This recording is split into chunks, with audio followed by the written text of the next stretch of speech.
Hello and good morning. My name is Shiny Doggy, and today I'm making a weeple with this little cotton ball, Pompom. Sorry. So on the Pretty Patrick lunchtime stream, people were talking about weeples, and I made a joke about making a weeple sona, and I was like, all right, I actually got to do this.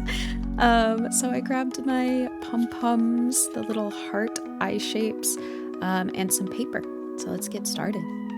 I first wanted to start with a template for the foot. A lot of times when I am working with fabrics, I want to just like cut right into the fabric, but it's easier for me to get my hands on paper than it is for me to get fabric. So I make very rough patterns on paper. I know for me anyway, making patterns feels like an extra step that's not necessary, but a good way to think about it is when you're drawing, you do a rough and then you do a final line. And so it's like a rough cut and then a final cut. Sorry, I went a little off screen here. So again, just tracing it. I put a general shape and then I'll go in and hone the toes, if you will. I don't think I'm using the correct materials, but I am a big, is the word proprietor? I'm a big advocate. Advocate. I'm a big advocate for just using what you have. You don't always have to go buy the best art materials or like the absolutely correct thing, because if it works, it works. And I use this pen for about everything. They're kind of expensive, but I love them. They do kind of dry slower on fabric, but this felt was so graciously donated to me from Throne. So thank you so much, Twitch chat. I believe it was Crowpen. I'm so sorry that I don't remember, but thank you to whomever did it, because it's been long lasting. I feel like whenever I buy fabric, I'm like, I need so much, but you actually don't. You always need a lot less fabric than you think. I dropped something that you don't need to see. Don't worry about it. So this is me getting it with the size comparison. So cute, little feet. This is a hot glue gun that my grandmother gave me. It's broken, but it works. It doesn't like stand, so I have to be really careful with when I lay it down. But with hot glue, pressing and holding helps things stick. I definitely should have held it longer, but whatever. We're not gonna talk to past me. And a lot of the times with hot glue, it gets a lot of strings, and you'll see later, let me explain it more. It's best to wait for it to completely dry, so that way it doesn't keep stringing, if that makes sense. Now I'm making the nose. I don't have felt this color, but I was like, meh, whatever. I can just use this fabric.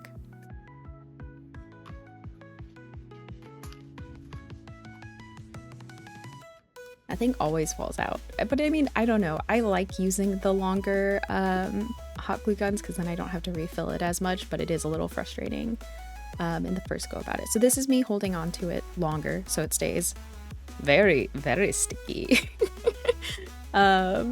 So this is what I was talking about with like leaving that on there. If I would have pulled it, it would have just stuck to the fabric more, but I left it and now I can just snip it off and easy peasy, lemon squeezy. Look at that nose.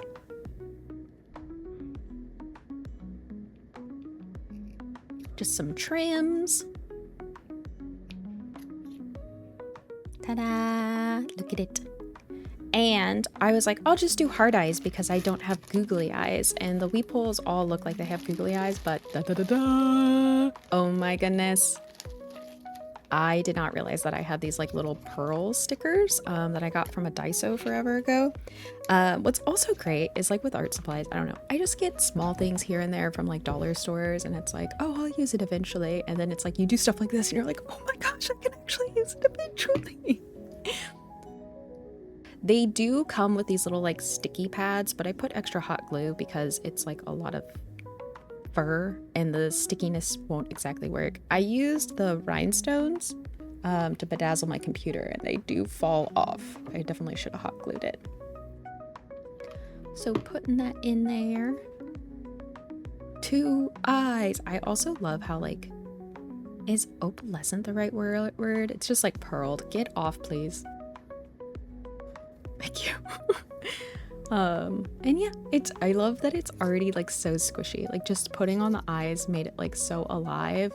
I used a Sharpie because I wanted it to not like rub off, and the marker that I was using on the fabric doesn't dry that well on non-paper. So that's why I use Sharpie. This Sharpie is from when I tried to do a clown bit and I wanted like bells when I was using it. Whatever, don't worry about it. So yes, there are bells that you don't hear. Pretend. Use your imagination as a tool. This was also difficult because I couldn't quite gather where I was putting the pupils because of how small it was and how big the Sharpie was. But I think I did a pretty good job. And if I truly didn't like it, I could have ripped them off and then put them back on.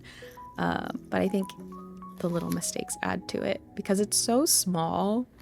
It's like nice to see like big eyes. And again, making a pattern. This is for the ears. I didn't quite know how big to make the ears because I didn't know at what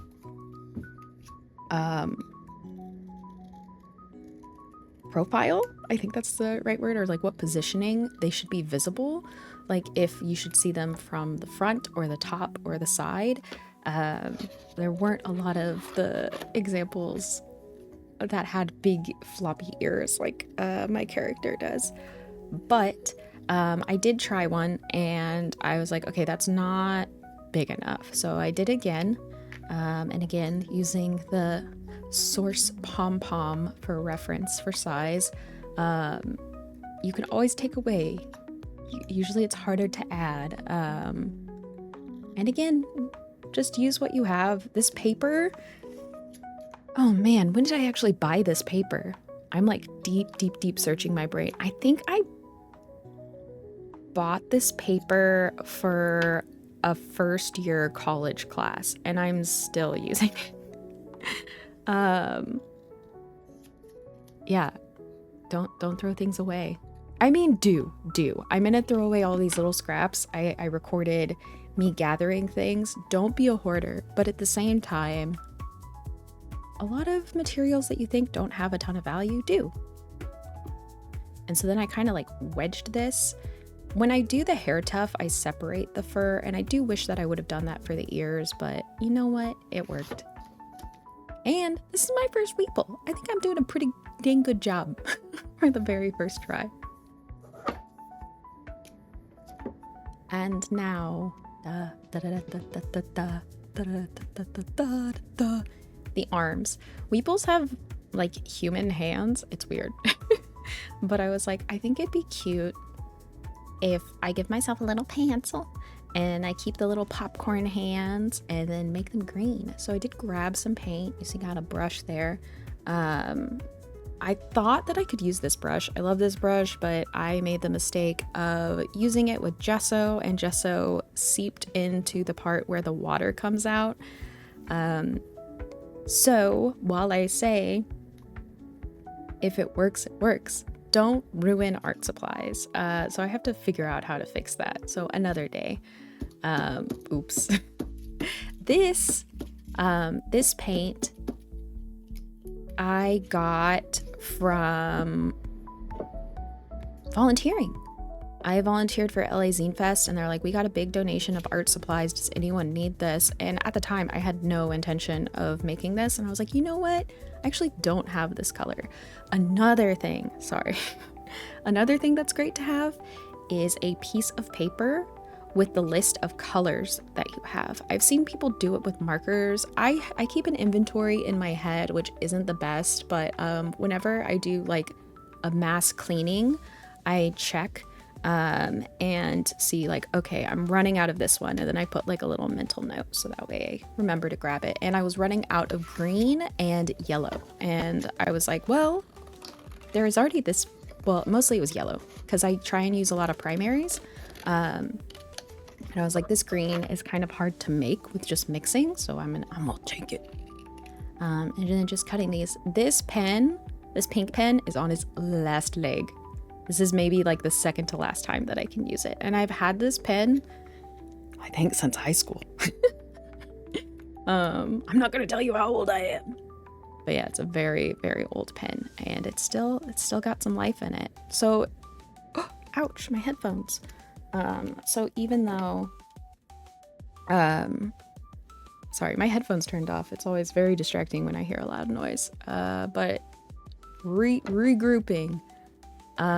So placing these, I was a little worried because I was like, okay, let's make these like a cake push in, because the fuzzes are hard to gauge of like where the thing starts and stops. It's kind of like when you see a fluffy dog and then it like gets a bath and then like it's like, oh, you're just like a rat under there. This is a teeny tiny little core. So again, pushing the hairs to the side so that way the little cake poker, whatever, could go inside. And then doing the same to the other one. I am truly surprised at how cute this came out, because I was like, meh, it'll just be a puffball that'll kind of like be like lopsided in parts. But what's great about being an artist, or viewing yourself as an artiste rather than like, oh, I'm an illustrator, oh, I'm this, I'm that, being able to think of things in multiple capacities makes everything limitless. And that sounds very lofty, but I make puppets as a hobby, and this in a way is also a hobby, and from that I can think in multiple dimensions. No, I can think of things in 3D. I can move it around. I can see where things would need to go. And so if I was like, oh, I want to do a weeple sona, I could draw it. I could still imagine it with like the puffball and the nose and the eyes, but it's also very fun to play around and be like, oh, this is what it'd look like here. This is what it looked like there, with physical items. And obviously if you did pencil and paper, it'd still be physical items. But with this, having traditional or like 3D art as a hobby gives you tons of tools for when you're making things. A good example would be the Yoshi stuff. I love Yoshi. But Yoshi's Crafted World has so many materials in it. Even Yoshi's Island has a lot of like watercolor elements and like a lot of like, well, it was whatever. I'm not gonna go, hey, don't let me start ranting about how much I love Yoshi's Island. I feel like it's pretty unspoken with all of the green that I have around with how much I love Yoshi. But being able to be familiar with materials and how real world items interact with each other does so much for your art. So even if it's not going to turn out the most beautiful thing ever, it's fun. It's fun to try. And what else are you going to do? Are you going to doom scroll on your phone? You're going to go look at other people making stuff? It's just do it. And you'll have a little weeple like this. You'll have a little cutie pie. I love it so much. I am so happy. And I was just farting around on the computer and I was watching the stream, and then I was like, I can make that. And then I went around and grabbed all of my supplies, and now I just have this. I have this little thing. It's amazing. So I highly encourage you to, when you get the little, well, as long as you're not doing other things that are absolutely pressing, I highly encourage you to just kind of follow that thing. I feel like doing stuff like this helps me avoid burnout, because it's like, it's so separate, so different than the other art that I have to make, that having some art that's still a hobby makes everything so much more fun. And now I know like I said, I added tools to my toolbox. I know new things about how things interact with each other and how things are placed together. And this is a little horrific, but it's another example of, I was like, I wonder if I can make like my character in clay. What would that look like? And so while I still need to do a Mod Podge layer on it so that way it's like shiny, I still think it's cute and it's like things to think about. And I'm sorry, I'm like going on and on about that thing that doesn't matter. So cleanup time. Putting everything away. I try and keep items that are pretty similar in places that I can find them. And so it was like, when I grabbed that bag, it was like, oh, heart, like little shiny shapes. That is something that I can use for eyes. It's like the same type of thing, like a decorative bead or whatever. And then when I opened it, I was like, oh my goodness, I totally forgot that I had these. So I don't have the best organizational system, but I don't think it's that bad. And I think it's important to pay attention to the little scraps that I'm throwing away because I don't need them. Yes, I could still probably use them for something, but at the same time, those scraps aren't as important as the bigger pieces. I think it's more important to utilize, oh, also this wire. Look at this wire. It's very nice. It's important to cut out of the bigger thing that you have responsibly, if that makes sense. So this little wire, I've used it in school for puppetry, and I was like, I can just like glue this thing on here. I've really been wanting to buy the little like crane arm for stop motion, but I'm also like not trying to spend money when I don't need to. And what's really nice is putting this little puff ball on here. I was like, okay, I actually want to try and do more puppets like this. And this was 100% spur of the moment. I didn't have grand expectations for this, but now I have this thing and I learned a way of puppetry that I want to start using more, and it's just so dang cute. So thank you so much for hanging out here, watching this video of me making a little weeple. I think it's very cute. I really appreciate you guys spending time with me while I make this stuff. I hope that this helped you. I hope that you end up making something super fun. Maybe make a weeple. Who knows? But I will see you soon. Have a wonderful life. I should just say weekend. I don't know. Have a good one. Bye. Thank you to my patrons.